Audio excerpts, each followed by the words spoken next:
International organisation के video lecture में आपका हार्दिक स्वागत है। इससे पहले वाले वीडियो लेक्चर में हमने यूनाइटेड नेशन के स्थापना के बारे में पढ़ा था, एस्टेब्लिशमेंट के बारे में पढ़ा था। आज के वीडियो लेक्चर में हम पढ़ेंगे सुरक्षा परिषद के बारे में। अब सुरक्षा परिषद के बारे में क्यों पढ़ेंगे? क्योंकि हाल ही में दैनिक भास्कर में एक खबर पब्लिश हुई थी जिसका शीर्षक था वीटो छीनकर रूस को कैसे सुरक्षा परिषद से किया जाएगा बाहर। क्योंकि अभी हमें अच्छा से पता है कि रूस ने यूक्रेन के ऊपर हमला कर दिया है और यूक्रेन के ऊपर हमला करने की वजह से रूस के ऊपर बहुत सारे देशों ने आर्थिक प्रतिबंध स्थापित कर दिया है। और यूक्रेन के जो राजदूत हैं वो यूनाइटेड नेशन जनरल असेंबली में मांग कर रहे थे कि जो रूस के पास जो परमानेंट मेंबरशिप है सिक्योरिटी काउंसिल में उसे छीन लिया जाए। तो इसीलिए आज हम चर्चा किसके ऊपर करेंगे? यूनाइटेड नेशन सिक्योरिटी काउंसिल के ऊपर, जिसे हिंदी में सुरक्षा परिषद भी कहा जाता है। तो थोड़ा सा इसकी संरचना देख लेते हैं। तो वर्तमान में सुरक्षा परिषद में 5 स्थायी सदस्य हैं और 10 अस्थायी सदस्य हैं। और ये प्रक्रिया कब से चालू हुई अस्थायी सदस्य की? 1965 से चालू हुई। और इनका चुनाव कौन करता है? इनका चुनाव करता है यूनाइटेड नेशन जनरल असेंबली या महासभा। इसका चुनाव करता है 10 सदस्यों का। वर्तमान में भारत भी इसका एक सदस्य है। और ये 5 सदस्य कौन है? ये 5 जो है आपके परमानेंट मेंबर हैं, परमानेंट मेंबर है। और मैप में हम देख लेते हैं कि परमानेंट मेंबर कंट्रीज कौन कौन से हैं। तो आप मैप में देखेंगे तो हम पाते हैं कि सबसे पहले तो यूनाइटेड स्टेट्स ऑफ अमेरिका है, दूसरा जो कंट्री है वो रशिया है, उसके बाद चाइना है, उसके बाद यूनाइटेड किंगडम है और उसके बाद फ्रांस है। तो इस तरह से जो 5 जो सदस्य देश है वो क्या है? परमानेंट हैं और इनको दिया गया है वीटो पावर। तो वीटो पावर का मतलब क्या होता है कि जैसे सिक्योरिटी काउंसिल में रूस के विरुद्ध प्रस्ताव पारित करने के लिए और यूक्रेन के ऊपर जो रूस हमला कर रहा है उसको रोकने के लिए एक प्रस्ताव लाया गया, लेकिन रूस ने उस पर क्या कर दिया? वीटो कर दिया। तो उसकी वजह से क्या हो गया? वो प्रस्ताव पारित नहीं हो पाया। तो ये क्यों पॉसिबल हुआ? क्योंकि रूस के पास क्या है? Veto power. तो इसी तरह से अन्य 4 कंट्रीज़ हैं उनके पास वीटो पावर है। अगर वो किसी बात पर, किसी प्रस्ताव पर ना बोल देते हैं तो वो प्रस्ताव क्या होता है? पारित नहीं होता है। तो उसे ही हम क्या कहते हैं? वीटो पावर कहते हैं। और ये सिर्फ और सिर्फ 5 जो परमानेंट मेंबर्स हैं उनके पास है, जो 10 जो इलेक्टेड मेंबर्स हैं उनके पास वीटो पावर नहीं है। एक तो ये हुई। तो अब यूनाइटेड नेशन सिक्योरिटी काउंसिल का जो सबसे प्रमुख काम ये है कि दुनिया में शांति की स्थापना करना।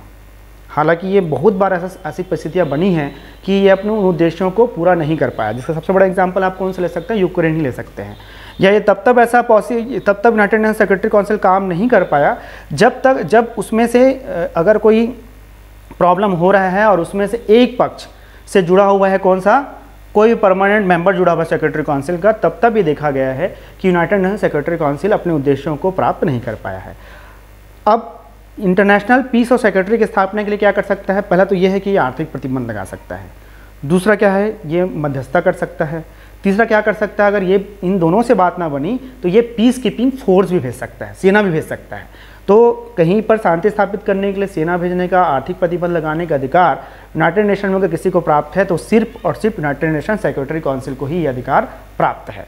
इसके अलावा यूनाइटेड नेशन सिक्योरिटी काउंसिल जो है नए सदस्य जब भाग लेना चाहते हैं, मेंबर्स बनना चाहते हैं यूनाइटेड नेशंस के, तब वो एक महत्वपूर्ण भूमिका निभाता है।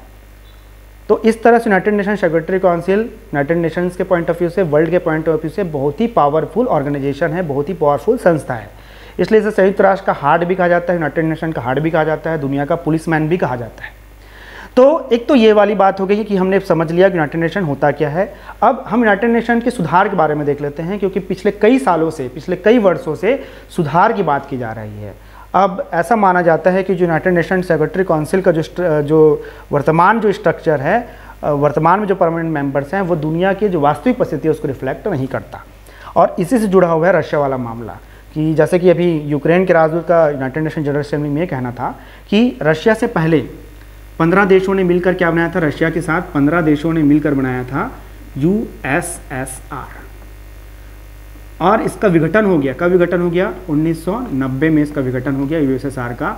और उसमें रशिया के अलावा 15 नए देश बन गए, जैसे मंगोलिया हो गया, इसमें कजाकिस्तान हो गया, जॉर्जिया हो गया, अजरबैजान हो गया। इस तरह से 15 नए देश जो है बन गए यूनाइटेड नेशन सिक्योरिटी काउंसिल के USSR के डिसइंटीग्रेशन से। तो यूक्रेन का यह कहना है कि USSR जब डिसइंटीग्रेट हुआ तो रशिया क्या बन गया? उसका उत्तराधिकारी बन गया और रशिया को परमानेंट मेंबरशिप दे दिया गया।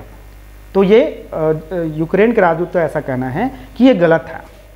भाई उसके जब यूएसएसआर जब डिसइंटीग्रेट हो तो 15 अन्य देश बने, तो उनको मौका दिया जाना चाहिए था उनमें से किसी देश को। रशिया को ही क्यों मौका दिया गया है? ये तो यूक्रेन के राजदूत का भी कहना था। और इसके अलावा भी कई ऐसी बातें हैं, जैसे कि सेक्रेटरी काउंसिल के वर्तमान स्ट्रक्चर को देखेंगे तो अफ्रीका का रिप्रेजेंटेशन बिल्कुल नहीं है, इसमें से कोई भी परमानेंट मेंबर नहीं है यूनाइटेड नेशन सेक्रेटरी काउंसिल में। उसी तरह से आप अगर देखेंगे तो लैटिन अमेरिका को भी कोई परमानेंट मेंबरशिप नहीं प्रदान किया गया है। जबकि यहाँ पर देखेंगे तो पावरफुल कंट्रीज़ में कौन सा है? ब्राज़ील है। अगर लैटिन अमेरिका में आप बात करते हैं तो यहाँ पर अफ्रीका में अगर बात करते हैं तो साउथ अफ्रीका एक पावरफुल कंट्री है, तो इसको भी रिप्रेजेंटेशन दिया जा सकता है परमानेंट मेंबर के रूप में यूनाइटेड नेशन सेक्रेटरी काउंसिल में। अगर हम एशिया की बात करें तो चाइना के अलावा भारत भी बहुत बड़ा सुपर पावर है। इसका रिकॉर्ड ही बहुत अच्छा रहा है, इसने कभी एग्रेशन नहीं किया अपने पड़ोसी देशों के ऊपर, कभी न्यूक्लियर बम होने के बावजूद भी हमने कभी किसी को न्यूक्लियर बम का डर नहीं दिखाया। तो इस तरह से हमारा रिकॉर्ड ही बहुत अच्छा है, तो इंडिया भी बहुत अच्छा मेंबर शिप के लिए अपनी दावेदारी प्रस्तुत कर सकता है। और इसी रिफॉर्म को लेकर एक G4 देशों का गठन किया गया था। G4 एक संगठन बनाया गया है जिसमें कौन कौन से देश शामिल हैं देखेंगे तो ब्राज़ील, और ये कहाँ से? लैटिन अमेरिका महाद्वीप से है, साउथ अमेरिका महाद्वीप से है। उसके बाद है जर्मनी, उसके बाद है इंडिया और जापान। अब जर्मनी का दावा क्यों पुख्ता होता है? क्योंकि यूरोप की सबसे बड़ी अर्थव्यवस्था है जर्मनी, और सेकेंड वर्ल्ड वार के बाद से इसका कोई ऐसा युद्ध वाला इतिहास भी नहीं रहा है। तो जर्मनी भी अपनी दावेदारी दिखाना चाहता है किसमें? यूनाइटेड नेशन सेक्रेटरी काउंसिल के लिए। जापान की बात करें तो जापान तो है ही महत्वपूर्ण देश है एशिया महाद्वीप का, और ये एक सुपर पावर भी है। इसके पास टेक्नोलॉजी के मामले में हम अगर देखें तो जापान दुनिया के कई देशों से कहीं ज़्यादा आगे है। तो इन लोगों ने मिलकर क्या बनाया? G4 बनाया है, और ये चाहते हैं कि यूनाइटेड नेशन सेक्रेटरी काउंसिल में क्या हो? रिफॉर्म हो, और यूनाइटेड नेशन सेक्रेटरी काउंसिल वर्तमान परिस्थितियों को क्या करे? रिफ्लेक्ट करे। अब एक थोड़ा सा हम कंपैरिजन की, जैसे कि आप कंपैरिजन देख लेते हैं, तो जैसे सपोज रशिया का ही देख लें और इंडिया का अगर कंपैरिजन देख लेते हैं, तो दुनिया की जो सबसे अधिक पॉपुलेटेड कंट्री कौन सी? हमारी इंडिया है। रशिया का देखेंगे तो 9th पोजीशन में है। उसी तरह से इसका जोग्राफिकली वाइज देखेंगे तो 7वां स्थान है, रशिया का पहला स्थान है।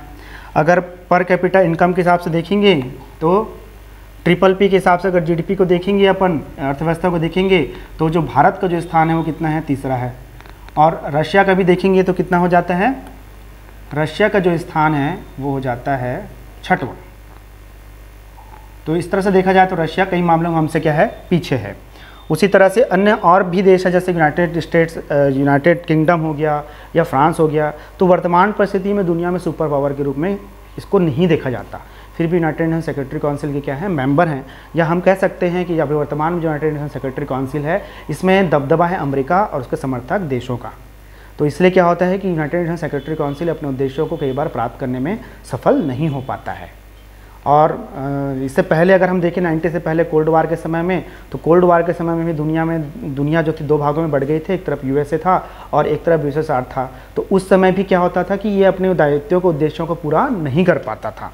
अब एक नज़र डाल लेते हैं कि रशिया ने कब कब इसमें वीटो पावर का प्रयोग किया है हाल के वर्षों में। इसका सबसे पहले तो था 29 जुलाई 2015 को, तो लास्ट जो हुआ था, और ये जुड़ा हुआ था पूर्वी यूक्रेन के ऊपर एक जहाज़ उड़ रहा था मलेशियन एयरलाइंस का, तो उसको गिरा दिया गया था, और इसकी गिराने की वजह से 283 यात्रियों की मौत हो गई थी। तो इसके विरुद्ध प्रस्ताव लाया गया था यूनाइटेड नेशन सेक्रेटरी काउंसिल में कि इसको जो मानने वाले लोग हैं, जो संगठन है, उसके ऊपर केस चलाया जाए। लेकिन वो संगठन क्या हो गया, जो था प्रस्ताव क्या हो गया? फ्लॉप हो गया। उसी तरह से बोस्निया से रिलेटेड प्रस्ताव लाया गया था 9 जुलाई 2014 को, उसमें भी रूस ने वीटो पावर का प्रयोग किया। और उसके अलावा 22 मई को रूस ने अपने वीटो पावर को यूज़ किया था। 22 मई 2014 को सीरिया से जुड़ा हुआ मामला था। उसी तरह से 15 मार्च 2014 को देखेंगे तो क्रीमिया से जुड़ा हुआ जो मामला था, उसमें भी रूस ने वीटो का पावर प्रयोग किया था। उसके बाद हम देखेंगे तो 11 जुलाई 2008 को जिम्बाब्वे से जुड़ा हुआ मामला था, इसमें भी रूस ने वीटो किया था। उसके अलावा फिर 14 जनवरी 2007 का जो मामला है, ये भी म्यांमार से जुड़ा हुआ था, और इसमें भी रूस ने क्या किया था? अपने वीटो पावर का प्रयोग किया था। तो ये तो बात रही रूस की। तो आज के वीडियो लेक्चर में इतना ही। अगले वीडियो लेक्चर में हम एक नए टॉपिक पर चर्चा करेंगे। तब तक के लिए धन्यवाद।